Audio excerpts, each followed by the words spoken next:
আসসালামু আলাইকুম। আমি যতগুলো সাবজেক্ট উচ্চশিক্ষা গ্রহণ করেছি তার মধ্যে অপরাধ বিজ্ঞান একটি।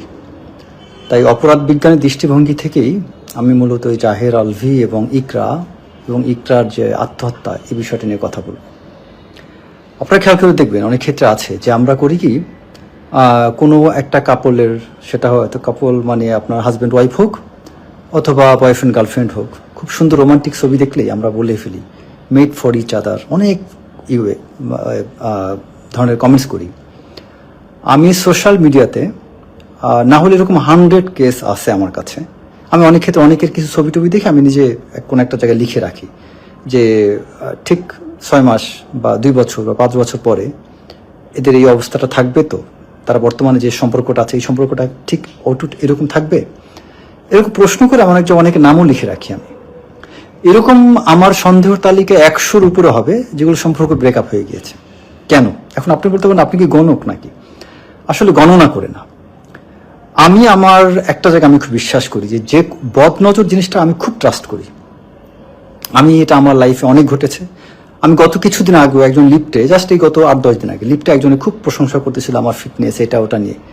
আমি গাড়িতে উঠে বাসা আসতে আসতে আমার জ্বর উঠে গিয়েছে। এরকম অনেকবার হয়েছে আমার সাথে। অনেক ভালো কিছু কিন্তু বদনজর নষ্ট হয়ে যায়।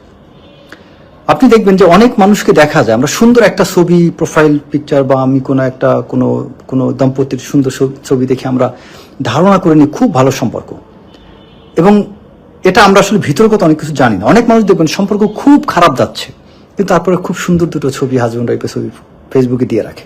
সম্পর্ক কিন্তু ভালো নেই। এটা কি হচ্ছে? তার নিজের সান্ত্বনার জন্য দেয়। আরেকটা হচ্ছে সমাজে নিজেদেরকে ছোট করতে চায় না। আবার কিছু গ্রুপ আছে যারা জেনুইনলি আসলে খুব ভালো আছে। সো আমি যারা সত্যিকার অর্থে ভালো আছে তাদেরকে বলবো যে ভাই, দরকার নাই মানুষের মুখে সুন্দর কমেন্টসটা শোনার জন্য, একটা ভালো মন্তব্য প্রশংসা কুড়ানোর জন্য আপনি আপনার নিজেদের সম্পর্কটা নষ্ট করেন না। অনেক রিলেশন আছে যে একটা জিনিস কি, মৃত্যুর আগ পর্যন্ত যে কোনো মুহূর্তে, আপনি 100 বছর যদি দাম্পত্য জীবন হয়, এই 99 বছর বয়সে আপনার সম্পর্কটা ভেঙে যেতে পারে। এটার কোনো ভরসা নেই। একটা সম্পর্ক কতদিন টিকবে এটার কোনো ভরসা নেই, ট্রাস্ট মি। আমি আমার লাইফে এরকম অনেক মানুষ দেখেছি যে অনেক সম্পর্ক আছে 15 বছর 20 বছর ভেঙে যায়।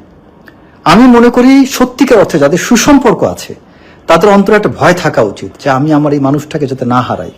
আলহামদুলিল্লাহ বলেন, শুকরিয়া আদায় করেন, প্রতিটা মুহূর্তে মনে মনে আপনি এটার জন্য শুকরগুজর করেন, কিন্তু দরকার নাই লোকজনকে দেখানোর। অনেক মানুষ আছে প্রোফাইল পিকচার দেয় না, ছবি ভাসিয়ে দেয় না, কিন্তু বিশ্বাস করেন তারা অনেক সুখে আছে। তারা প্রচন্ড পরস্পরকে ভালোবাসে, প্রচন্ড ওনারশিপ। দরকার নেই দেখাবো। শখে বশত হয়তো 1-2টা রিল বা ছবি দেওয়া যেতে পারে, হওয়ার হামেশা না। আলভি এবং ইকরার আমি প্রোফাইল ঘেটে দুজনের অগণিত খুব সুন্দর রোমান্টিক অনেকগুলো বিষয় দেখলাম।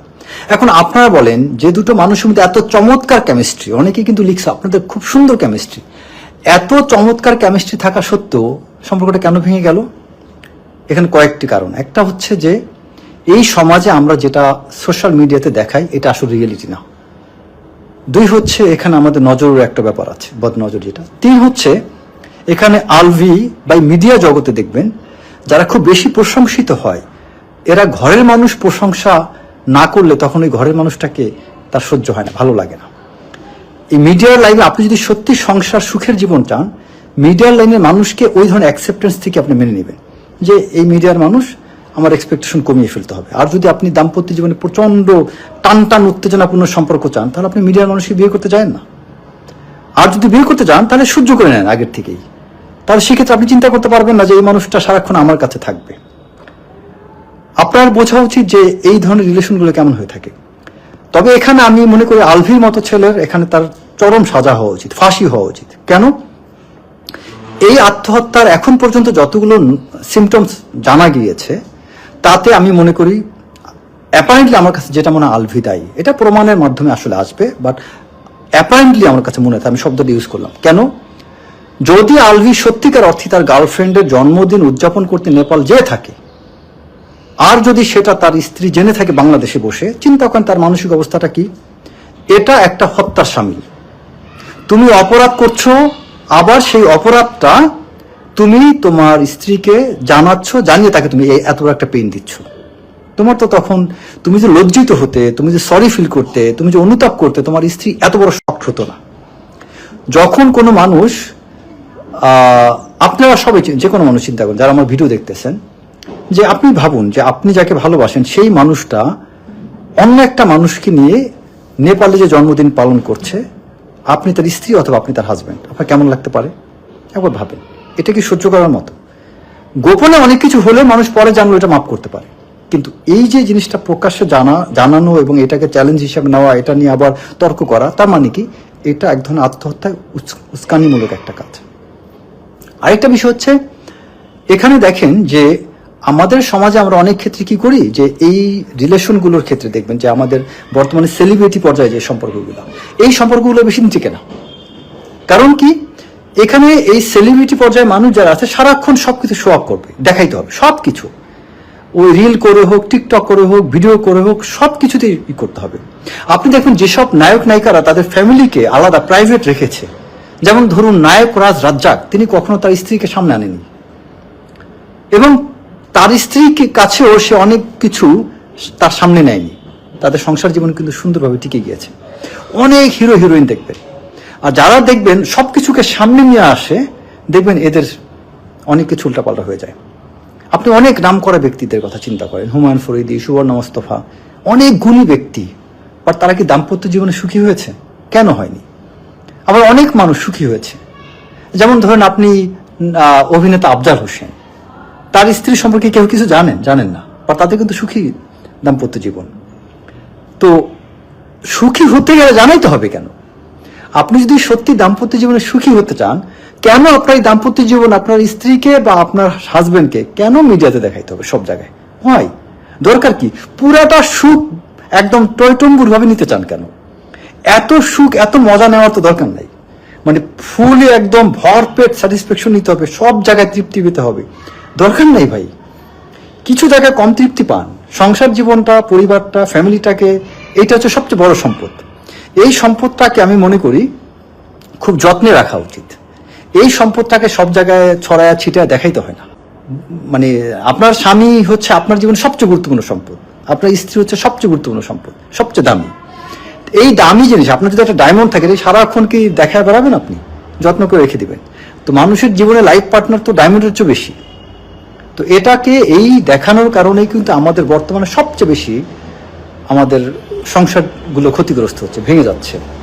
এবং বিশেষ করে ইকরার প্রতি আমার একটা সিম্প্যাথি এই জন্য, যে একটা মানুষ কতটুকু যন্ত্রণায়, কত কষ্ট পেলে আত্মহত্যার পথটা বেছে নেয়, এবং যে মানুষগুলো এই আত্মহত্যার প্ররোচনার পিছনে থাকে, এদের সাজাটা ভয়াবহ রকম হওয়া উচিত এবং খুব দৃষ্টান্তমূলক হওয়া উচিত। বর্তমানে আমাদের সমাজে এটা খুব ব্যাধির মতো ছড়ায় গেছে।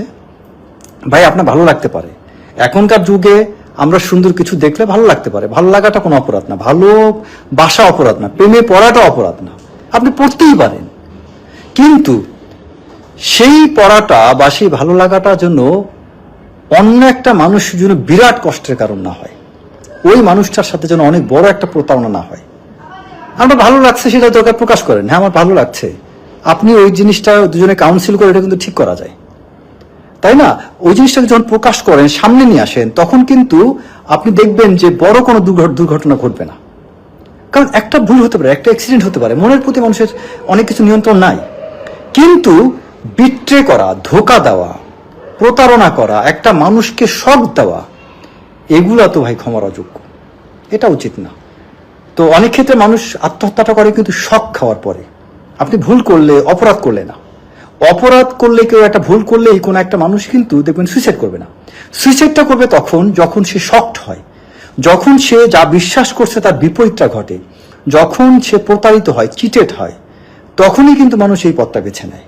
আর আপনি যখন প্রকাশ করবেন, জিনিসটাকে যখন সামনে নিয়ে আসবেন, যখন প্রতারণা করবেন না, আপনি যখন অসহায়ত্ব প্রকাশ করবেন যে এটা ভুল হয়ে গিয়েছে, আমি পারি নাই, তখন আপনাকে উল্টা কিন্তু আপনার পার্টনার বা আপনার সাথে জীবন সঙ্গী যে আছে, সে কিন্তু আপনাকে রেসপেক্ট করবে, আপনার এই সততাটাকে। আর যদি আপনি লুকায় লুকায় কিছু করেন, এটাকে কিন্তু সে ক্ষমা করবে না। যাই হোক, সবাই ভালো থাকবেন। আমি জাস্ট সচেতনতার উদ্দেশ্যে কিছু কথা বললাম। আপনারা চাইলে আমার এই পোস্টটা শেয়ার করতে পারেন, যাতে অনেকের মধ্যে এটার অ্যাওয়ারনেসটা তৈরি হয়। আসসালামু আলাইকুম।